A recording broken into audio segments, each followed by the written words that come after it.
Yo, what's going on, guys? We're back with Bullony Basketball, episode 35 with Johnny. How's it going, Johnny? We are closer to basketball, at least it looks that way. So I could not be more excited. I did see that the NBA released a 100-page plus document regarding, or that they were sending it to each player to kind of let them know the guidelines. And Adrian Wojnarowski found the need to tweet out that doubles ping pong is not allowed. So there's that. Yeah, and I think there's reports that every player should be deciding sometime next week, hopefully before the time our next episode, what if they're going to be participating in Orlando or not. So we should maybe have some of that. We'll know like who's all going to be there, who's not going to be there. But yeah, as you guys see, I'm wearing an NBA jersey. I'll let you guess whose jersey I'm wearing, Johnny, because you mentioned him last week as one of your favorite players to watch growing up. But who do you think? Whose jersey do you think I'm wearing? I'm going to go with Chris Paul. It's not Chris Paul. You mentioned four players. You mentioned Chris Paul. You mentioned D. Wade. Obviously, Dwight Howard. And then I'm wearing the Carmelo Anthony Knicks jersey right now. So, nice. I dig it. I dig it. Knicks jersey, not the USA jersey, huh? Nah. I mean, if I got USA Mellow, I feel like that's just kind of unfair. That's like hoodie Mellow, you know? But yeah, we're going to get started into our topics. The first one, which is kind of the biggest one I'd say right now, is about how Kyrie Irving and Dwight Howard are kind of skeptical about returning this NBA season. They think it could be a distraction to all the stuff going on in the world with, like, you know, the obviously racial protests, all that stuff. What do you think about this, Johnny?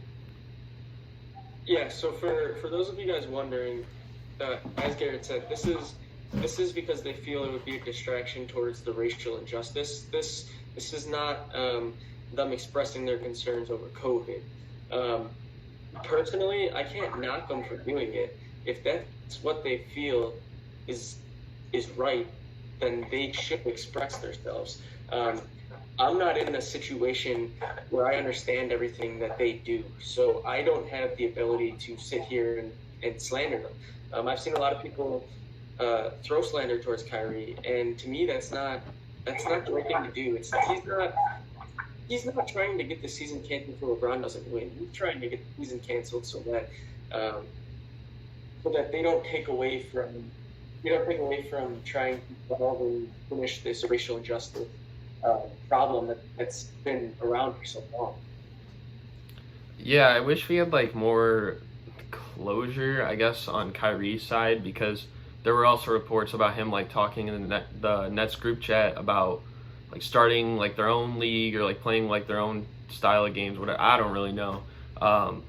But obviously, like if Kyrie's on the record saying, you know, let's not play because let's focus on, you know, protesting and stuff like that, then, I mean, it's kind of confusing. So I feel like in some way, some news there is not being distributed properly, and it's kind of making Kyrie look like a complete bad guy.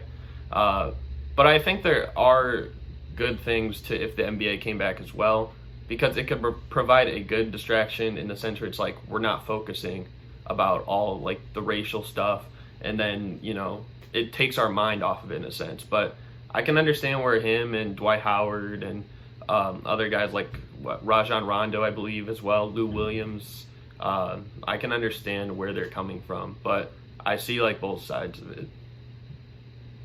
Yeah, and granted, it's very rare for 256 some players to come together and all have the same viewpoint. So this is very normal for us to see some sort of discussion, some sort of not argument, but just where there's different sides and players are taking both sides. Yeah, I agree. But obviously, about the season resuming, you know, they're not the only ones talking. Of course, we all know the Lakers and Clippers have been rivals all year long. And maybe one more thing that kind of pokes at it was Patrick Beverley's tweet, kind of directed at LeBron in a sense. You know, Patrick Beverley said something like, if King James says we're playing, then we're going to be playing. That's just how it goes. Nothing. It's just nothing personal, whatever like that. Do you think he was taking a shot at LeBron, or do you think he was actually like on his side per se? What do you think?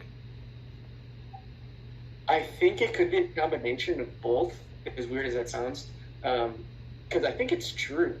It's not a knock towards LeBron, in my opinion. LeBron is the face of the league. If he expressed concerns over playing, then the league would probably be more careful and probably take precautions and possibly even cancel it. So I think he has a point in that sense. Now, should he have gone out and tweeted that? That I don't know. That I probably would say no, and I think that may have been a part. Yeah, I was worried about like the static of your mic. Like you could hear everything you said, but like it was really staticky, so it was like really funny. But yeah, I don't really know because Patrick Beverley is a really mysterious guy. You know, you never know what he's thinking. You never know what he's gonna do next. He's just like one of those types of not only just players but like people. I think he knew what he was doing when tweeting it, but I think he didn't want it to come across that way. But I think deep down in his mind, he was like thinking like, you know what, like it's gonna like stir some kind of fire, and I feel like that's like what he always tries to do in everything. Yeah, that's just the type of guy Pat Bev is. We've seen it for so long. He's not very big. He's not very tall, but he's full of heart, and he's not willing to take the backseat to anybody. So this isn't surprising by any means. Yeah. I mean, it's interesting to see how. I mean, I'd like to know like how LeBron would have reacted to that or whatever, if he was taking it as like serious or like, I wonder what this guy's like kind of getting up to or whatever. Like, what's he trying to do? But that would have been interesting, like, if we would have had that perspective. But, yeah, we're going to move on to the next topic. So recently, over the past week, actually there were about two topics, but, the first one we can kind of just, like, really quickly, about what if Clyde Drexler got traded to the Sonics in 1995. The only reason we're probably not going to talk too much about that is because they probably would have traded maybe, like, Kemp or something like that. We don't really know the trade details. But obviously, the big one that surprised a lot of us was Damian Lillard could have potentially went to the Knicks in 2018. Of course, in 2018, they had Kristaps Porzingis still. Of course, he was hurt. But what do you think Lillard on the Knicks would do for both New York and Portland? It would be everything for the Knicks, considering how their past has looked. Considering how they've been as a franchise this past 10 years. So, outside of Carmelo and a year and a half of Kristaps Porzingis, they've been completely shot of any real star talent in their prime. It's a slap in the face for Knicks fans to hear this, that Lillard thought he was going to the Knicks in 2018. I don't know if it's luck, but if it is luck, they've had the worst luck of any NBA franchise. Probably the worst front office in all of sports. You have a big market like New York, you have success like this, it just doesn't correlate very well. If I'm a Knicks fan, I'm not happy at that. Well, I will say this. I feel like if I were a Knicks fan, I wouldn't think too much of it because of everything that has already like come around in rumors. I mean, they thought they were getting Zion, they thought they were getting Durant, they thought they were getting Kyrie. You know, they were in the running for LeBron in 2010. Like, so there's like all these different situations over the past like decade where they very well could have done this, gotten that, like all these star players. So I feel like Lillard, I mean, of course Lillard is a great player. You'd want to have him on your team. But I feel like that's just like, oh, well, just adds to the pile, I guess. But, I mean, this is a realistic possibility because in 2018, like the Trailblazers just got swept. You know, the year before that, they were like an 8 seed, and they hadn't got out of the first round in like 2 years or so. So it made sense that they could have traded him, but I don't know. I saw that the report said if Lillard were to leave, even though he didn't want to leave Portland anyways, but if he were to leave at that point, he was thinking like New York or LA, and specifically the Lakers, not really like the Clippers. So it would have been interesting to see him like in a big market. In the offseason, we thought, or I guess I don't know if you could say we thought, but there was at least a glimmer of hope in that KD and Kyrie would sign with the Knicks. Then they decided to go to the other team in New York. There was a glimmer of hope that in when LeBron was making his decision that he would go to the Knicks and team up with Carmelo Anthony. And once again, that didn't happen. But Damian Lillard, there really wasn't that connection between the two. So for him to come out and say that now, it doesn't look very good for Knicks fans.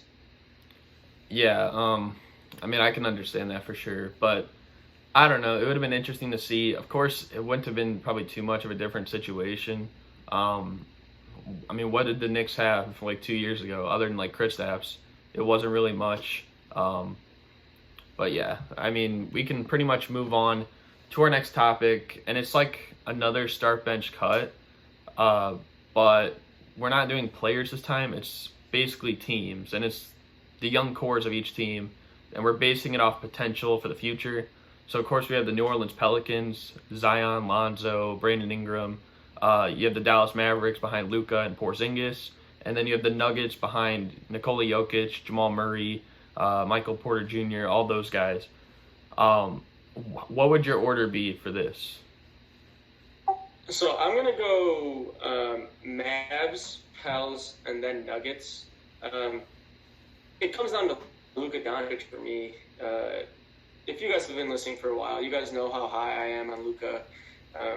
If there's anybody I'm building my team around, it's Luka. So that kind of settles it for the Mavs. Not to mention that they still do have KP behind him, who is young. You might not think he's very young, but he still has yet to reach the prime. So to have a 1-2 punch like that is pretty incredible.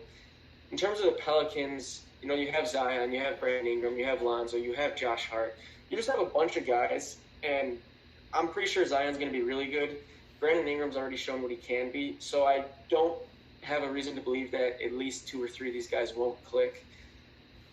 The Nuggets, I've been lobbying for them to package a lot of their young players and go out and get a third star, because I don't think that they have a whole lot of star power in them. Monte Morris is good. I don't think Monte Morris is anything more than a back-end starter. I think Will Barton's good. Same thing with him. Gary Harris is good. Same thing with him. Now, Michael Porter Jr. is the guy I really like.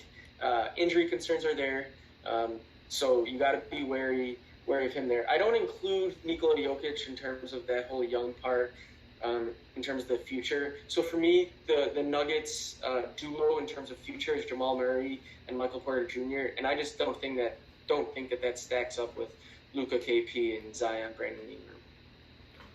Okay, it's interesting that was your order. Did you say you started the Mavericks or the Pelicans?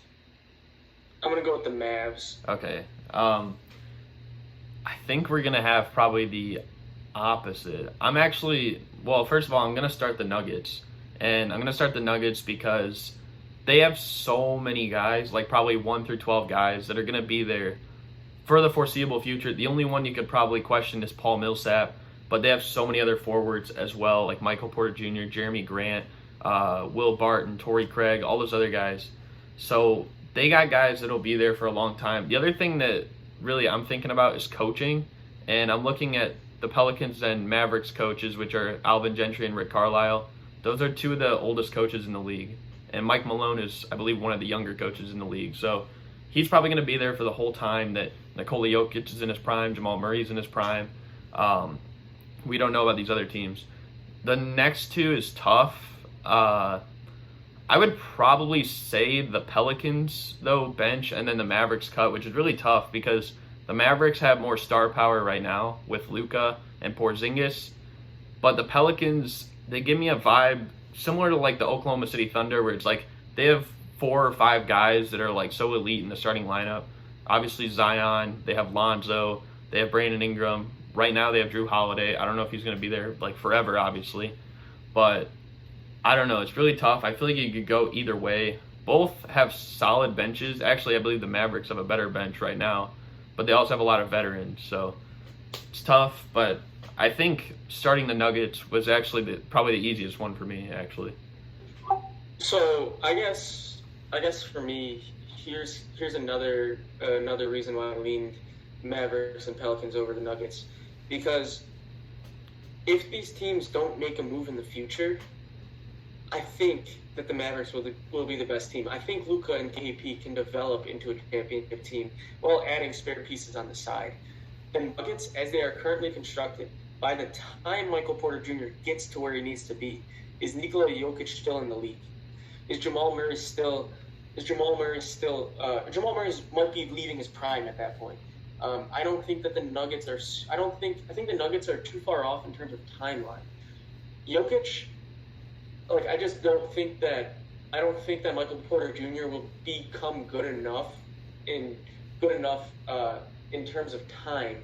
And so that's kind of where I have that lean. Like I think that the Mavericks and the Pelicans can just internally develop, add spare pieces on the side, and turn into championship teams. I think the Nuggets are still a big piece away from actually winning.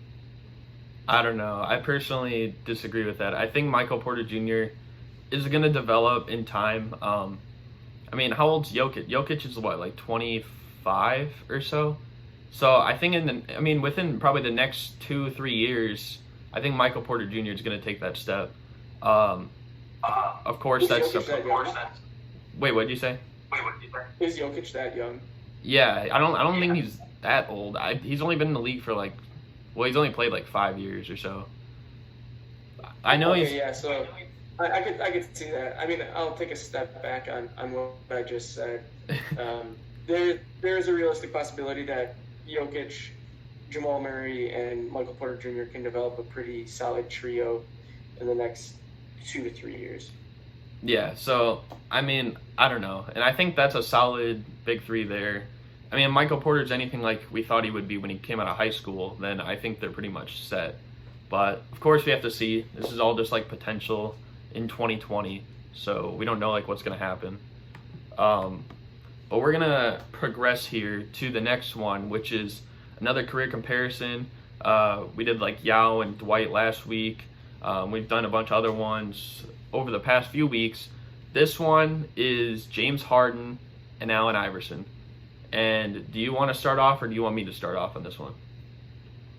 You can start off. Just start off, and then I'll get into what I was going to say. Okay, this is an interesting one for me. Now, I feel like lately I've kind of switched gears on this. Now, originally, and I'll say this, what Allen Iverson did in 2001, bringing that team to the finals, is probably one of the craziest things that's ever happened that didn't result in a championship. Obviously, he has one of the highest point per game averages of all time. I believe he's top 5 or something like that. And for a guy that's, listed at 6 foot, but really he's probably about 5'10" and a half, I'd say. He's not really that tall. That's pretty impressive to do all that. Unfortunately, his career, though, it wasn't really that long. It wasn't really that, accomplished, per se. And although Allen Iverson has an MVP, so does James Harden, and Harden's been up there in the top 2 for pretty much, 4 of the last 5 years. So I think with all that being said, what Harden's done against teams like the Warriors, who had 4 All-Stars, basically almost beating them. Neither are really great defenders. I think Harden is probably a better passer, but in terms of scoring, it's really tough because obviously the pace of the game is way different now than it was then. So Allen Iverson, if you wanted, could probably score 36 a game in this era, but I'm probably going to lean towards James Harden, even though before I would have picked Allen Iverson. But I think this is really close. This might be the closest career comparison, at least in my opinion, that we've had so far. Yeah, I'm basically going to just echo everything that you've said. I personally don't get a whole lot of joy in watching James Harden play. That style isn't something that I love to watch. But he's just a better player than Allen Iverson, in my opinion. He is Golden State. He is the Golden State Warriors away from being in 2 or 3 finals. He has not gotten over that hump. What Iverson did in 2001 is nothing short of incredible. And I think Harden on that team probably could have done the same thing. Now, Harden never leading his team to the finals is something that people have held against him. He made it with the Thunder, but he wasn't the go-to guy on that team. Offensively, I think he's a better player than Allen Iverson. He's just a better playmaker. He he does more than Allen Iverson, in my opinion. I have Harden as a top 5 shooting guard of all time. I don't have Allen Iverson. The gap is close. I have Harden at number 4 all time, Iverson at 6. So I think Clyde Drexler is in the middle of the two. But that's not to say that this is not a close comparison. It's funny you say that. I don't, and people might hate me for this. I don't have either in my top 5 shooting guards. Although when we went over it, I consider like Jerry West a shooting guard more. That was when his like prime years were per se. Although he did play point guard, so I mean you can kind of like look at it like that.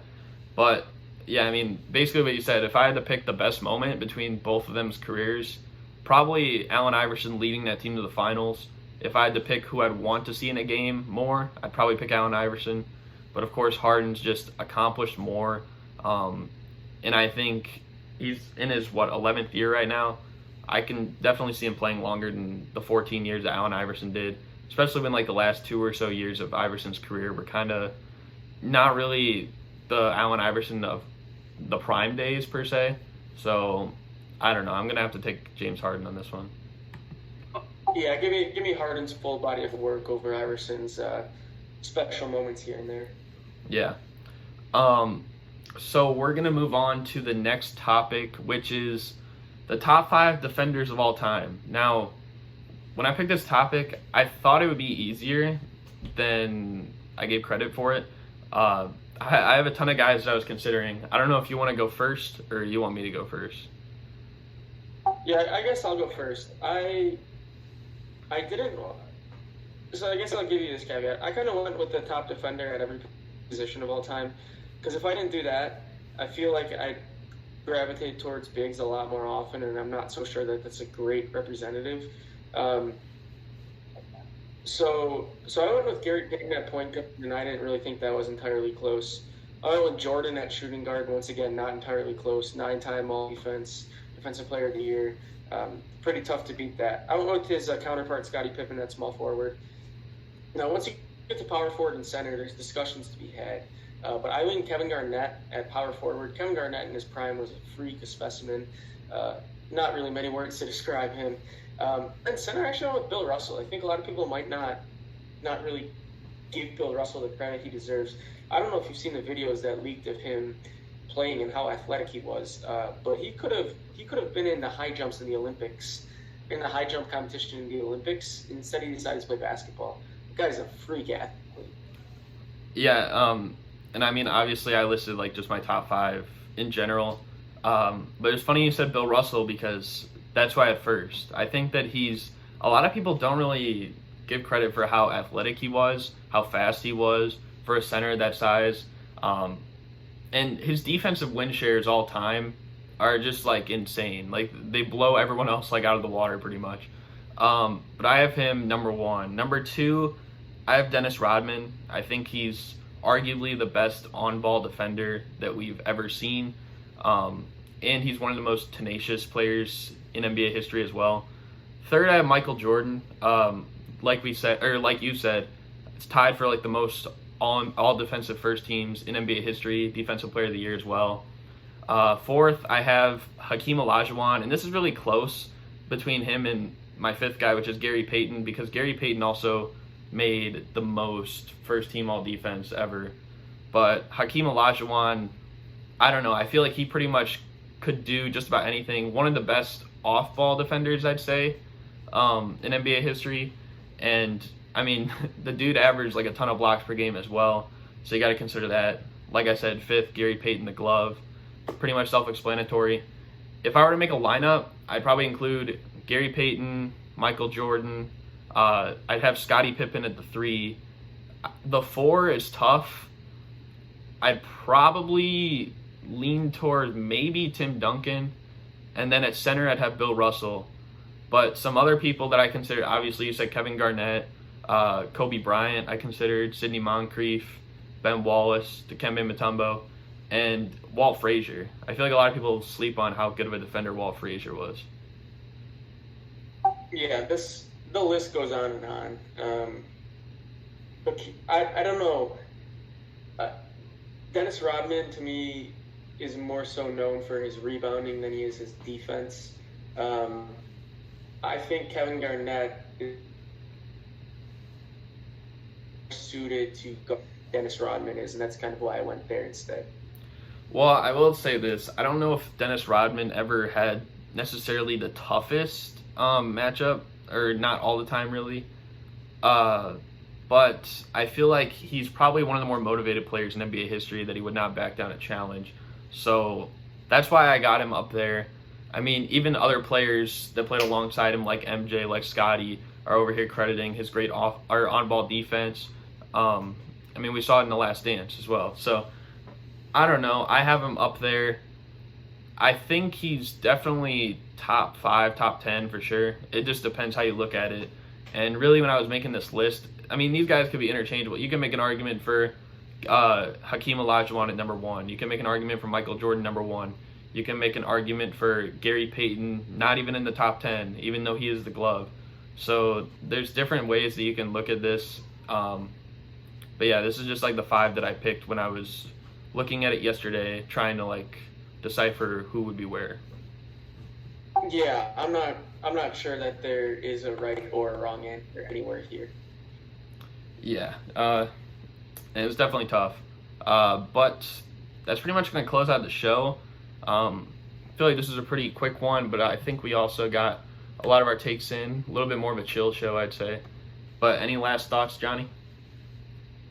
No, I don't think so. I think in the upcoming week, we should start to get some more developments about what's happening in the NBA and the restart. And as we get that information, we'll be sure to relay to you guys. Yep. So stay tuned for the future episodes. Hopefully, we'll know who's all going to be in Orlando by next week, like I said earlier. And yeah, that's pretty much going to do it. Hope you guys enjoyed, and we're out. Peace.